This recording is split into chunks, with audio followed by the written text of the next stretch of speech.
கர்த்தரும் இரட்சகருமாகிய இயேசு கிறிஸ்துவின் நாமத்தினாலே பீஸ்ஃபுல் மினிஸ்ட்ரி சார்பாக உங்களை சந்திப்பதில் மிகுந்த மகிழ்ச்சி அடைகிறேன். இன்றைக்கு 3வது ஞாயிற்கான நான் எடுத்துக்கொண்ட தியான பகுதியை வசிக்கிறேன். 2 கொரிந்தியர் 12ஆம் அதிகாரம் 7ஆம் வசனம் முதல் 9ஆம் வசனம் வரை.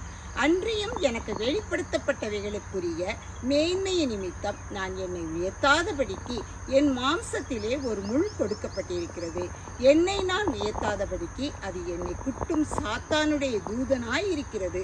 அது என்னை விட்டு நீங்கும்படிக்கு நான் 3 தரம் கர்த்தரிடத்தில் வேண்டிக் கொண்டேன். அதற்கு அவர், என் கிருபை உனக்கு போதும், பலவீனத்திலே என் பலம் பரிபூரணமாய் விளங்கும் என்றார்.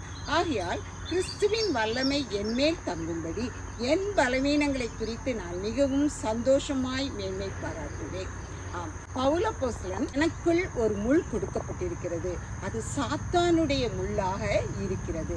ஆயினும் அது நீங்கும்படியாக 3 தரம் நான் கர்த்தரிடத்தில் வேண்டிக் கொண்டேன். ஆண்டவர், என் கிருபை உனக்கு போதும், உன் பலவீனத்திலே என் பலம் பரிபூரணமாய் விளங்கும் என்றார். அவர் 3ஆம் வானம் வரையும் எடுத்துக்கொள்ளப்பட்டவர். அங்கே காணப்படும் ஒவ்வொரு அழகையும் பார்த்து ரசித்தவர். அங்கு பேசப்படும் விசேஷமான வேறு விதமான மொழியை கேட்டவர். அங்குள்ள ஒவ்வொன்றையும் அவர் அலங்கரித்து சித்தரித்து காணப்படுவதை அவருடைய வாயினால் விவரிக்க முடியவில்லை என்று சொல்கிறார்.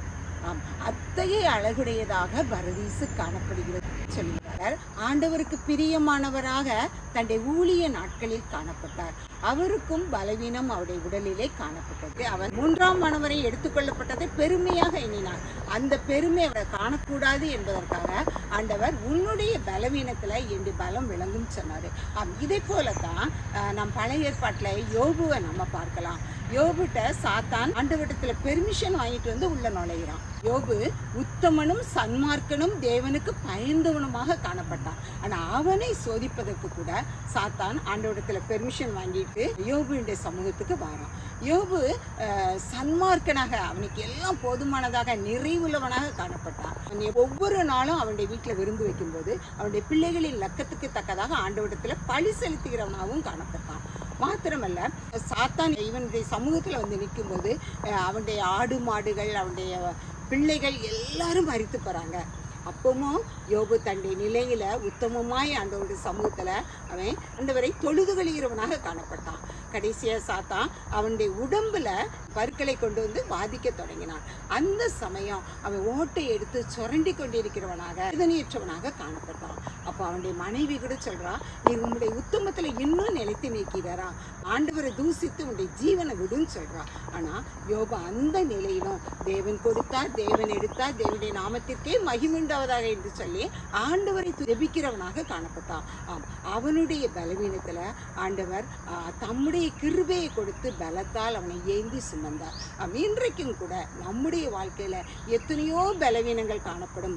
கடன் பாரங்கள், வியாதிகள், வேதனைகள், கஷ்டங்கள் என்று எத்தனையோ பாடுகள் காணப்படும். ஆனால் இந்த பாடுகள் மத்தியிலும் நாம் ஆண்டவருடைய சமூகத்துல நிலைத்து நிற்க வேண்டுமானால், அவருடைய வேதத்தை கற்றுக்கொண்டு அதில் பிரியமாய் இருக்கும் பொழுது, அவரை நாம் நேசிக்கும் பொழுது, அவரது வலது கரத்திலாம் நமது கரத்தை பிடித்து அவர் ஏந்தி சுமந்து தப்பிவிக்க வல்லவராக இருக்கிறார். ஒருவேளை நம் வேலை பார்க்கும் ஸ்தலத்தில் நம்முடைய எஜமான் பயங்கரமாக வேலை வாங்கலாம்.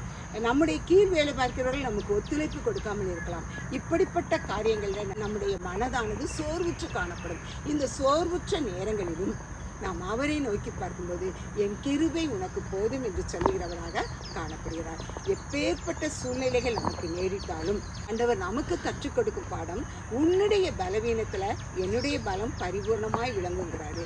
இப்படிப்பட்ட ஆண்டவர் நம்மோடு கூட இருக்கும்போது நாம் எதை குறித்தும் கவலைப்படாதவர்களாக, நம்முடைய பலவீனத்தை குறித்து பரிதபிக்கிற ஆண்டவர் நம்மோடு இருக்கிறபடியால், நமக்கு கிருபை செய்கிறபடியால் அவரை துதித்து தோத்தரிக்கிற பிள்ளைகளாக காணப்பட வேண்டும். தாமே இந்த வார்த்தைகளை ஆசீர்வதிப்பாராக. ஜெபம். எங்களை அளவில்லாமல் நேசிக்கிற அருமையான தகப்பனே, நன்றியோடு துதிக்கிறோம், சோஸ்தரிக்கிறோம்ப்பா. எத்தனையாய் பவுல் அப்போஸ்தலன் 3 முறை உடைய சமூகத்திலே அவனுடைய பலவீனம் நீங்கி போட வேண்டும் என்று கேட்டபோதிலும், உன்னுடைய பலவீனத்துல என்னுடைய பலம் பரிபூர்ணமாய் விளங்கும்னு சொன்னீங்களேப்பா. யோபுவும் அவனுடைய பலவீனத்துல எல்லாவற்றையும் இழந்த பொழுதும் உம்மிடத்தில் அவன் நிலைத்து நின்றானேப்பா. அதுபோல சுவாமி எங்களுடைய வாழ்க்கையிலும் எத்தனையோ போராட்டங்கள் உண்டு, எத்தனையோ கஷ்டங்கள் உண்டு. அவை எல்லாவற்றிலும் நாங்கள் நிமிர்ந்து நிற்கத்தக்கதாக உம்முடைய கிருபை எங்களை தாங்கி நடத்தட்டும்ப்பா. எங்களுடைய பலவீனத்திலே உடைய பலம் பரிபூர்ணமாய் விளங்குகிறபடியால் நன்றியோடு துதிக்கிறோம், சோஸ்தரிக்கிறோம், வணங்குகிறோம்ப்பா.